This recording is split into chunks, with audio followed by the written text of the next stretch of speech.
Hi everyone, it's your girl Jot and welcome to a brand new video. Today we are going over my winter 2025 anime reviews and my tier list. There was a lot of anime that came out, a lot of sequels, a couple new ones, some letdowns, and some hidden gems I definitely want to share with y'all. I'm ranking every single anime I watch, also revealing which ones were my biggest disappointments, as well as a couple hidden gems that everyone should give a chance to. My tier list and ranking system is based on my recommendation or the likelihood of me recommending it. S being highly recommended, I'm pretty much recommending this to everyone. A being recommended, B mixed feelings, so I might not recommend it. C being don't recommend, and I have D for dropped for any anime that I decided to drop in the middle and I do not plan to pick up. There was an anime that was the biggest letdown, but did I drop it? You'll just have to find out. Meow, meow. Meow. First we have S tier, the anime that I'm recommending to everyone. They're very solid, great animation, story, and I just think that anybody can watch it and pretty much enjoy these ones. The first one on the S tier, we got Solo Leveling Season 2. It took everything from the Season 1 and just made it even better.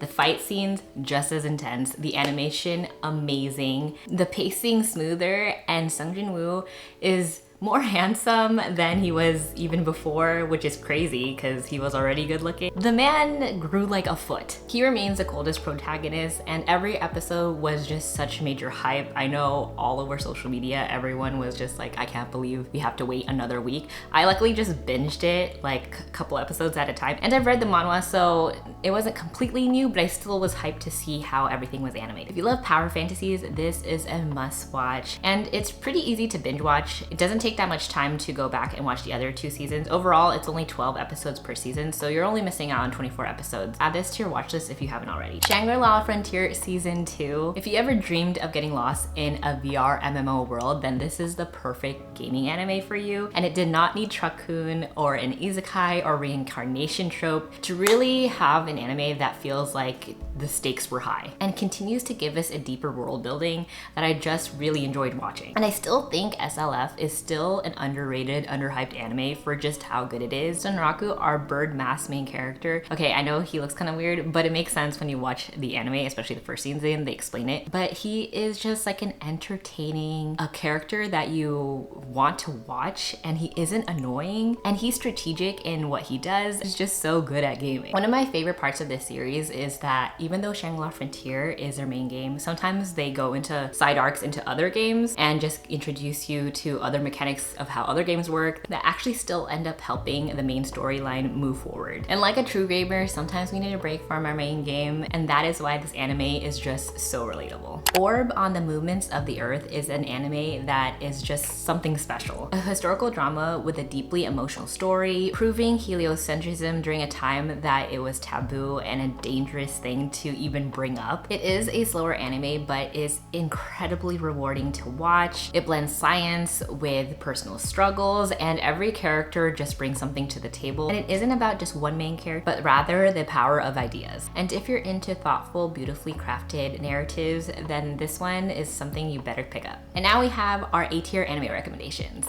My Happy Marriage Season 2 came out. It was just as emotional, beautifully animated, and it's still one of the best slow burn romances out there, and it is just so good. There's just some slow burn romances that I don't like because I just get frustrated at the characters, and it just feels unnaturally slow where I'm just like, can we do something? Like, is something gonna happen? But this one just feels like so natural, especially since the first season there's a lot of depression in that one. That one was really sad. Season 2, Mio just gets even stronger and inspiring in how she carries herself. Her and Kyoka's love is just it just makes me so happy how he is just the greenest flag out there. He supports his fiance in all the things that she does. They just have so much trust for each other. This season keeps a depth and intrigue from the first season, but continues to give us more about this world, and it's beautifully done, and I really hope they come out with a third season. My next recommendation is Zenshu. When MAPPA animators are overworked and they decide to make another anime about about being overworked animators, but with a twist. I think the premise is just funny, or like when they announced this whole anime, it was fun to see what kind of story they wanted to tell, especially since this is an original anime, meaning there is no source material. And I really enjoy these types of animes because without the original work, you don't have any spoilers and everyone's just kind of curious what's gonna happen. So we all are waiting week after week to find out what happens. The animation of the transformation, like the Sailor Moon transformation, or like when you have Power Rangers who are Mighty Morphin Time, when our main character has her little transformations, were just so beautifully done, and I loved seeing it every time because they really took time to animate that and make it just so gorgeous, which makes sense. They're animators, they're telling their story. So I would hope that part was really nice. And I did look forward to watching an episode every week. Re:Zero Season 3, I have a love-hate relationship for this. I think it's because it is a torturous series to watch, but that also is what makes it fun or unique. Subaru, who is not the overpowered MC, very opposite of Sung Jin-woo from Solo Leveling. This guy's just like such a normal dude. And it was funny because I watched the first 3 episodes and I was getting really confused in the beginning because I'm like, what is going on? Like, why don't I remember this? And I actually had to go back and watch season 2 part 2 because I totally forgot that I didn't watch it, because you know, like some series, especially this one, have breaks in between, and then now we have like the part 1, part 2. And what I like about season 3 is you get more of the bigger cast. Like, we have more characters. We have been introduced to the other candidates, and I really like the entourage and all the characters in this world as a whole. I don't really like just having the focus on Subaru and Milia personally. Am I still confused about the story? Yes, but I'll figure out, and I'll continue to watching Subaru's journey. Sakamoto days. So imagine if John Wick became chubby, settled down, became a convenience store owner, and became a wholesome dad. That is Sakamoto days, and it is just like a very fun anime. Sakamoto is a legendary hitman who is now enjoying a more quiet life with his family, but the underworld won't let him go. Despite putting on the weight, he still has his amazing reflexes and can pretty much take down enemy using a pencil, a candy wrapper, even a plastic bottle. And then we have Shin, the mind-reading hitman, who at first is his enemy but ends up being a very loyal friend and companion. The action is great, the characters are lovable, and in a sea of sequels for a lot this season, it's nice to always have a refreshing new anime like this that is starting from season 1. It was a little bit of a letdown for me because I think I just got so hyped into it. Like, everyone was talking about it and I thought there'd be a little bit more.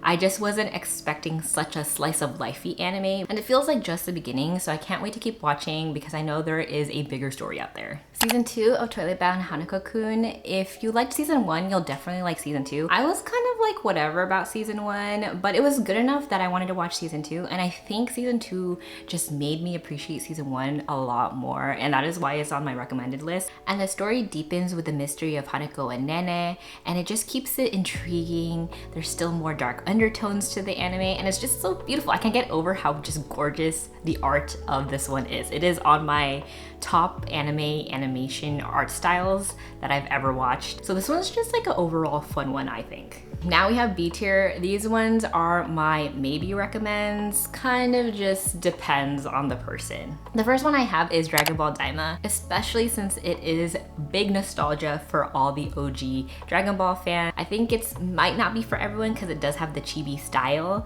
but I think Dragon Ball people will enjoy it. I just don't know about people who haven't watched any Dragon Ball. My husband is a big Dragon Ball Z fan. I just watched it with him, and I've watched a little bit Dragon Ball here and there. I still think it was a fun story and an adventure, but like I said, I think it is more for Dragon Ball fans, and it is also the last work of Akira Toriyama before his passing. It is just major nostalgia, but the animation, the story is still great. I think it's still solid. I'm just not super convinced to just recommending this to anybody and everyone because I feel like this was for Dragon Ball fans, and if you just picked this one up, I don't know how much you'll actually like it. Next on the list, I have Honey Lemon Soda, and this one I couldn't help but hear so much bad things before I started. I think this one was not that bad. I felt like it was more of a 2000s romance. This sounds kind of mean, but it is a kind of like a Walmart version of Kimine de Toreke. It just had very similar feels to it, but Kimine de Toreke is much better. And I think the reason I don't like this one as much is because I am not really interested in the awkward, kind of lower self-esteem female lead. Especially now in this day and age, we want the stronger females who don't really need a man. This one just feels like she did. But then the man, our main MC, is just kind of like that cool guy, which I just don't really like. I don't really like the cool guy trope. They're there to help and they do it like friendly, but then they obviously kind of like the girl, but it's really confusing because the girl already has the crush on the guy and the guy's just kind of there and he doesn't really say anything, but then he cares by showing his actions, but then he also doesn't really say it. Does that make sense? I think it's an okay romance. It is something to watch. Probably won't watch it again, but I wouldn't mind continuing watching if there was a season 2 just to have my romance fill. So that's why it's in my kind of recommending. It's like if you just want to watch a romance and just to buy time, like why not? But also there is a lot of better romances out there. But also if you just want something new, like newly animated, then sure, why not watch this? The last one on this list is Blue Box. I might get hate for that. It's a solid romance sports anime and I get it, why people like it, but it's just not for me. I'm not really a big fan of China. I am a fan of Hina. Hina is more of the type of girl I like, the more strong-willed one, the one that confesses their feelings and say, here I am telling you how much I like you. And yes, I get that the main guy has the girl he already likes, but it just like is whatever. Like it's just like such a forced romance, I think, because like they end up living together because of their moms being friends, and I don't really like this love triangle. I think it's a polygon too, because I think the other guy likes Hina, right? Anyways, I just found myself bored and I didn't care for the romance. I will say I like the sports part of it because I always enjoy, you know, seeing characters who are really working on their craft, because that is the heart of sports anime, watching characters progress and trying their hardest to get better at this sport. I like the perseverance that he has. So as a sports anime, I very much enjoy it. As a romance, it frustrates me. Okay, C tier. The ones I don't recommend. Luckily, I only have one for this season, but it still kind of hurts. It makes me sad not recommending an anime because I do feel like there is a space for anime for anybody and every type of person. Unnamed Memory was just not it. I watched season 1 last year and I watched season 2 and finished it. It actually does end, but it's just like the pacing is just so bad. The story is just so confusing. I do think our main characters, Tinashe and Asuka, really carry this anime and I really want to like it, but it's just missing so much story and you can feel it. Like, it is very obvious that they cut a lot of the things out from the story in order to squeeze it into this 24 episode completed series, I believe. I think it was 12 and 12. Yeah, I think season 1 was 12 and this one was season 12. So yeah, we have 24 episodes. Last season, I ended up reading some of the manga, and I know it's also a light novel and I actually really liked it. Just skip the anime, read the source material. I think it's just more enjoyable because when you watch the anime, you'll just be frustrated. And for my dropped list, I don't have any. I actually did not drop any of the anime. And quickly, these are the ones that I want to watch. These are animes that I didn't get to pick up. The first one being Is It Wrong to Pick Up Girls in the Dungeon, or Danmachi season 5. I've watched the other seasons. I just haven't picked this one up yet, but I will and definitely will finish it because I've liked the other ones. Number 2 is Medalist. I have just heard so much good stuff about it. The only reason I didn't watch it was it's on High Dive, so I don't have High Dive. And that is one of the biggest deterrents for me for not watching a certain anime. Danmachi was also on High Dive, so those 2 animes didn't get watched because I don't have access to them. And number 3 is I Have a Crush at Work. I had seen this all over my TikTok and Instagram, just whispering on the side. And I do regret not picking this up because I always like to add an office romance / adult romance in my watch list. Unchained Memories is technically an adult romance. Not technically, it is an adult romance, so that kind of filled it. But I saw all the buzz for I Have a Crush at Work, so I might just pick that up on the side casually. So just a final recap. This is my tier list. Here is what I highly recommend, mixed feelings, don't recommend, and my watch list. Let me know in the comments below what you think. I cannot wait for the spring season. There are a couple ones I'm very excited for. On the top of my head, I can think of Windbreaker. I hear Lazarus is really good. I'm continuing to watch The Apothecary Diaries because that is one of my favorites. And those are the ones that I'm excited for. Is there other ones I should add to my watch list? Let me know. And until the next video, bye. Meow.